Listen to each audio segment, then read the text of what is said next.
So I'm going to walk you through some basic perspective how-tos. This is going to give you an introduction to the concept of one-point perspective.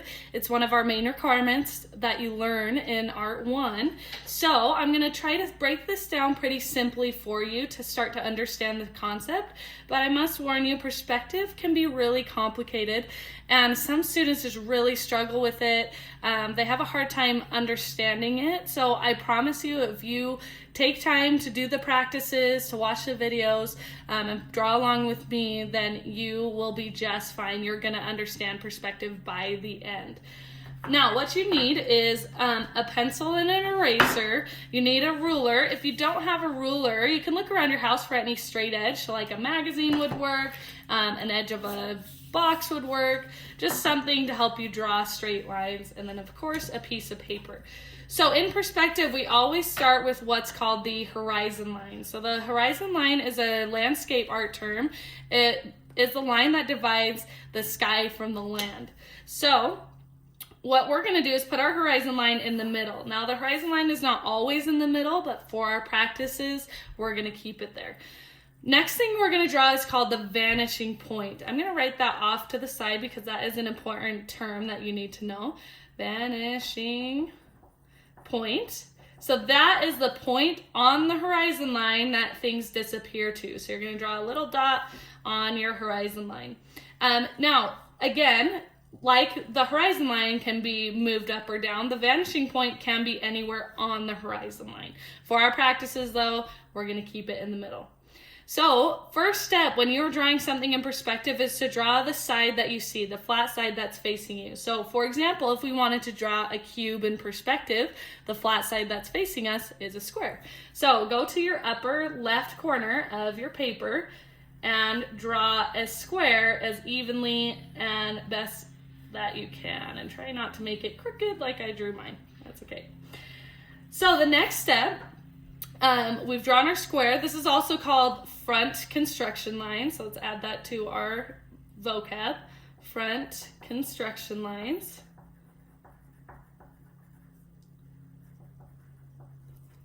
Okay. We're going to draw now what's called the orthogonal lines. This is a really important term because it's probably something that you've never heard before. It's something you need to know in perspective. Orthogonal lines are the lines that go to the vanishing point. So they connect your shape to the vanishing point. So what we're going to do is check every corner and see if we can draw the orthogonal line there. The rule is that we will not draw any line that draws through our shape because our shape is not see-through. We want it to be solid. So starting in the bottom left corner, we can draw an orthogonal line there. Bottom right corner, we can draw an orthogonal line, as well as the top right corner. Now we cannot draw our orthogonal line in the top left because that would be drawing through our shape. So that's why we're leaving that there. You'll also notice that I did not take my lines all the way to the vanishing point. That's because we're going to be cutting off our shapes. Now, later you'll learn, and in the next practice, you'll learn that you do not have to cut off your shapes. They can go all the way to the vanishing point, but for this practice, we're going to practice doing that because it's good skills to have.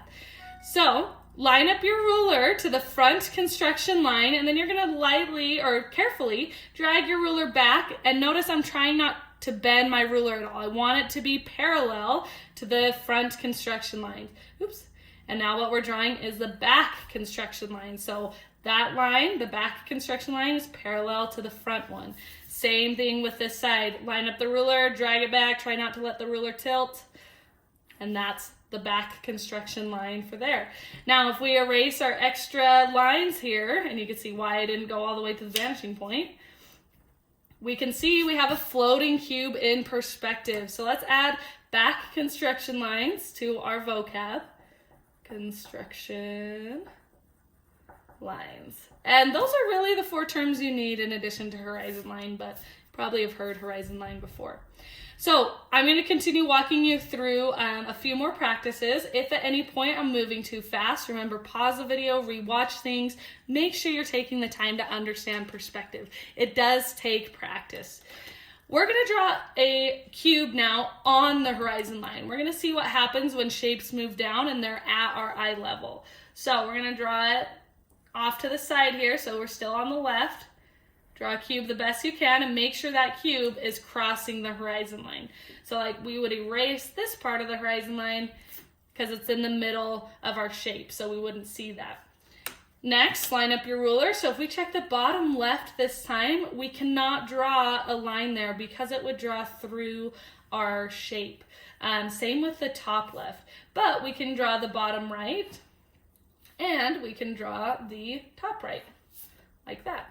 The last thing we need to do is the back construction line. So line up our ruler, drag it back, and draw the line.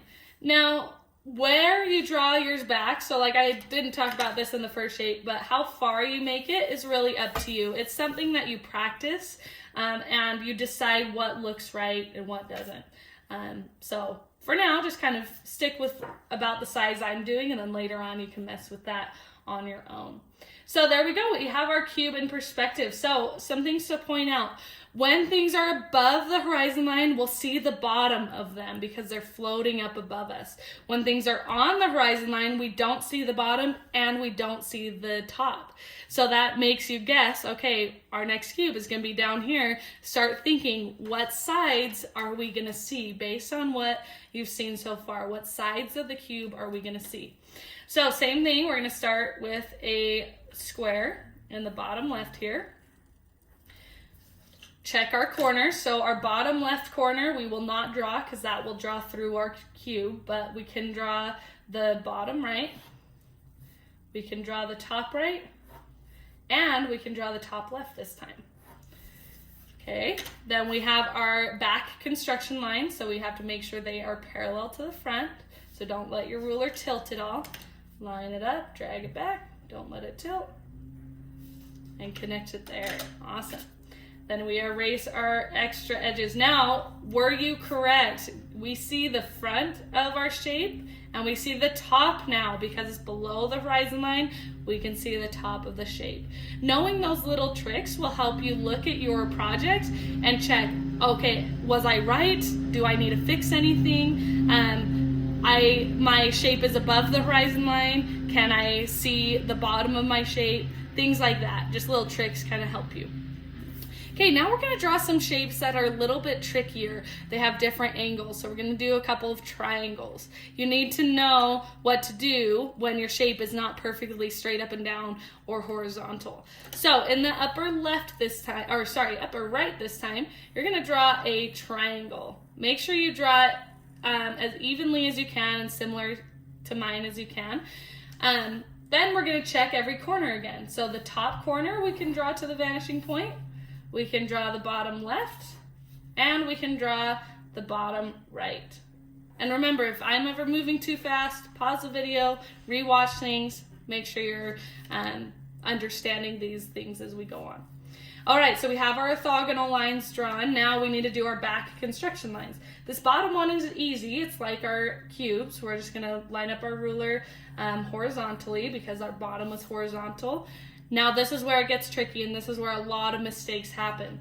I'm going to show you what's incorrect. So do not do this. Do not draw, oh, this is like my cube. I'm going to draw a vertical line.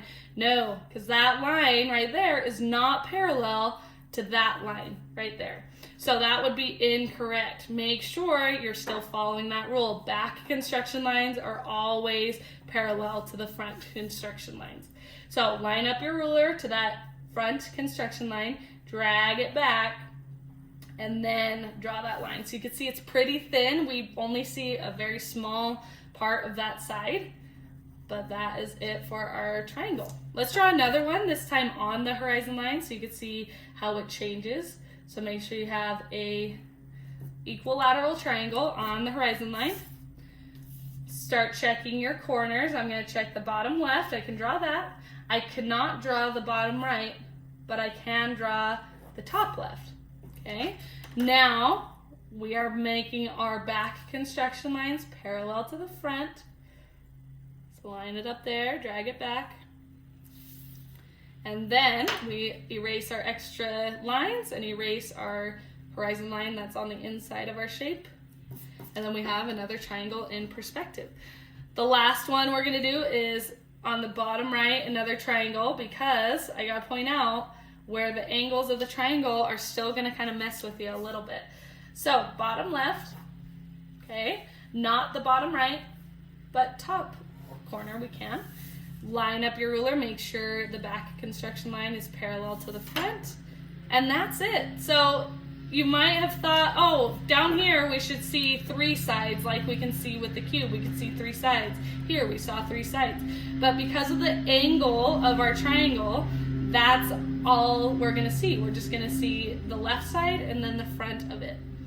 Last practice we're gonna do is when you run into shapes that have like a hole in them, a center. So like a letter O or a letter A has a gap in the middle. Things like that you need to know for the next practice, which is drawing letters in perspective. So go back to your top left cube. We're gonna draw a square inside that cube, okay? So imagine this is a hole. We just cut out a hole from that top area. Now what we're gonna do is check the corners, but this time we have to kind of think reversed. We do not want to draw in this area at all. I'm gonna scribble it just very lightly so you can picture that. You do not want to draw in that area. So check your corners. If I check my bottom left, shoot, I can't draw anything because I'd be drawing through that area. Bottom right, nope. Top right, nope. Ooh, but top left, yes, I can draw it. Okay, so that one can go to the vanishing point. So what we're looking at here is the inside of our shape. Now we still draw the back construction lines. So that is parallel to that. And this one is parallel to that front one. And then erase the extras. So now looking at this, hopefully you can picture this is like a block letter O floating in perspective. We could see the insides of it because it's a shape with a gap in it. Let's do that one more time with one on the horizon line so you can see how that might change it just a little bit. So I drew another box inside my box. I'm lining up my ruler. This time I can do from the bottom left, barely, and from the top left, barely again. And that's it. So we see mostly just the side of the inside, a little bit from the bottom, a little bit from the top, just based on where it is. Draw the back construction lines. This is where it's gonna get really tricky, where you're gonna barely see. Oh, yeah, like I am basically I'm just redrawing over that orthogonal line because it's so close. And sometimes that happens in perspective. And there you go. So you have some base knowledge of shapes in perspective. Now notice there are no curves in this practice. That's because curves get a little bit trickier. So I will post some extra videos in the next practice that you're doing with letters to show you how to do curves if that's something you want to do. But it is not required. And again, in the next practice, you'll also see that you don't always have to cut off your letters. You can let them go to the vanishing point if you want. So you'll get more information with the next practice. So don't forget to take a picture of this project, upload it to Canvas so that I can see how the practice went for you.